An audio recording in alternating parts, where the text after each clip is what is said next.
आजच्या व्हिडिओमध्ये आपण पोलीस भरती संदर्भात अतिशय महत्त्वाची माहिती बघणार आहोत। त्यामुळे व्हिडिओ शेवटपर्यंत पूर्ण बघा। मित्रांनो, तुम्ही स्क्रीनवर पाहता असाल की बघा 2024 ची पोलीस भरती डबल फॉर्म 2021-22 चा जीआर काय आणि 2023 चा जीआर फरक संपूर्ण विश्लेषण तुम्हाला या व्हिडिओमध्ये मी सांगणार आहे। व्हिडिओ शेवटपर्यंत पूर्ण बघा। आणि मित्रांनो, तुम्हाला एक रिक्वेस्ट आहे, अजूनपर्यंत तुम्ही आपल्या चॅनलला सबस्क्राइब केलं नसेल तर प्लीज सबस्क्राइब करून घ्या आणि जास्तीत जास्त या व्हिडिओला शेअर करा। तर बघूया आपण संपूर्ण माहिती सविस्तर। बघा पुढे मित्रांनो, बघा 2021 चा जो जीआर होता, ठीक आहे, त्यामध्ये नमूद केलेलं होतं त्यांनी की बघा तुम्ही जो फॉर्म आहे तुमचे, तर त्यांनी एकाच घटकामध्ये तुम्ही फॉर्म भरू शकता। संपूर्ण जिल्ह्यामध्ये एकाच घटकामध्ये त्यांनी दिलेलं होतं। परंतु आता 2022-23 च्या जीआरमध्ये बघा त्यांनी स्पष्टपणे सांगितलेलं आहे की तुम्ही 5 घटकांमध्ये अर्ज करू शकता, ठीक आहे। तसंच मित्रांनो बघा, जे विद्यार्थी आता असं वाटत आहे की त्यांना आता वयवाढ संदर्भात पण आता शासन काय निर्णय घ्या, संपूर्ण माहिती तुम्हाला मी देणार आहे। त्यामुळे व्हिडिओ कंटिन्यू पूर्ण बघा। तर बघू शकता मित्रांनो तुम्ही आता 2021-22 चा जो जीआर आहे, 2022-23 चा जीआर आहे, ठीक आहे। त्यामध्ये मित्रांनो भरपूर विद्यार्थ्यांना कन्फ्युजन आहे की आता काय करायचं। त्यांनी आधार कार्ड कंपल्सरी केलेलं आहे, तुम्ही एकच अर्ज करू शकता। परंतु मागचा जो जीआर होता त्यामध्ये त्यांनी एकाच घटकामध्ये असं सांगितलं होतं। परंतु मित्रांनो बघा, त्याची तर अजूनपर्यंत काही सत्यता नाही आहे। मागच्या भरतीमध्ये बघा मित्रांनो, तुम्हाला सांगतो मी, जे विद्यार्थी 10-10, 15-15 फॉर्म ज्या विद्यार्थ्यांनी भरले होते तेच विद्यार्थी लागलेले आहेत मित्रांनो, ठीक आहे। आणि असं नाही की त्यांची प्रॅक्टिस नव्हती, मेहनत पण भरपूर होती, प्रॅक्टिस पण त्यांना चान्सेस जास्त भेटले मित्रांनो, चान्स जास्त भेटले। आणि जे विद्यार्थ्यांनी प्रामाणिकपणे 1 किंवा 2 फॉर्म भरलेले होते ते विद्यार्थी घरीच बसले मित्रांनो, ठीक आहे। त्यामुळे बघा आता सरकार त्यावर काय निर्णय घेतं, काय त्याच्यावर संदर्भात नवीन माहिती येते।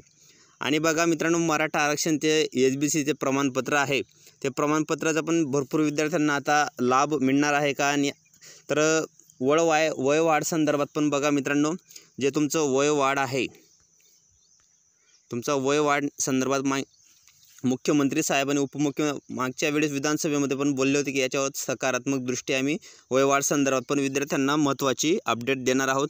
त्यामुळे बघा भरपूर विद्यार्थ्यांना आता 2021-22 बघा मार्च 2022 ते 23 मध्ये जे विद्यार्थ्यांची वयोमर्यादा संपण्यात आलेली आहे त्यांना आम्ही चान्स देऊ असे मागच्या विधानसभेमध्ये त्यांनी पण घोषणा केलेली होती। तर बघू कितपर्यंत हे सत्य ठरतं काय। आता 1-2 दिवसामध्ये तुम्हाला समजेलच की वयवाढ संदर्भात शासन काय निर्णय घेतं काय नाही।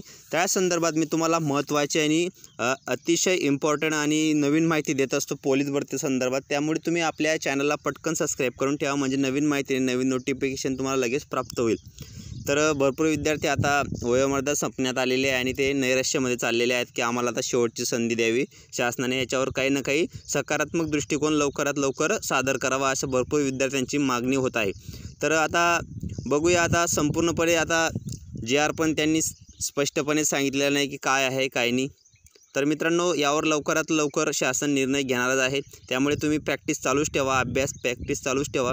जेवढे तुम्ही परफेक्ट असाल तेवढं तुम्ही पोलीस भरतीमध्ये मित्रांनो, तुम्हाला सांगतो पोलीस भरतीमध्ये कमीत कमी तुम्हाला ग्राउंडमध्ये 40, 42, 45 असे मार्क्स पडले पाहिजे तरच तुम्ही पेपरला क्वालिफाय होणार आहेत। मागच्या भरतीमध्ये पण आपण बघितली भरपूर विद्यार्थी 35च्या पुढे मार्क्स पाहिजे, 36, 38, 40 असे भरपूर विद्यार्थी होते। आणि भरपूर विद्यार्थ्यांना 30, मुंबईला बघितलं मी मित्रांनो, 25 ते 30 मार्क्स भरपूर विद्यार्थ्यांना होते, 25, 26 असे मार्क्स होते मित्रांनो। त्यामुळे ग्राउंडची जास्तीत जास्त प्रॅक्टिस करा, अगोदर तुमचं ग्राउंडच होणार आहे। ग्राउंडमध्येच तर तुम्ही कमी पडले तर पेपरला कसं काय बसणार आहे। त्यामुळे ग्राउंडची पण आणि पेपरची पण दोघी पेपरची मेहनत घ्या मित्रांनो, पेपर प्लस ग्राउंड दोघांची मेहनत जबरदस्त असू द्या, म्हणजे या भरतीमध्ये तुमचं काम झालंच पाहिजे मित्रांनो। तर मित्रांनो, भेटूया पुढच्या व्हिडिओमध्ये नवीन माहिती नवीन अपडेट्ससह। तोपर्यंत जय हिंद, जय महाराष्ट्र। व्हिडिओ पूर्ण बघितल्याबद्दल मनापासून धन्यवाद।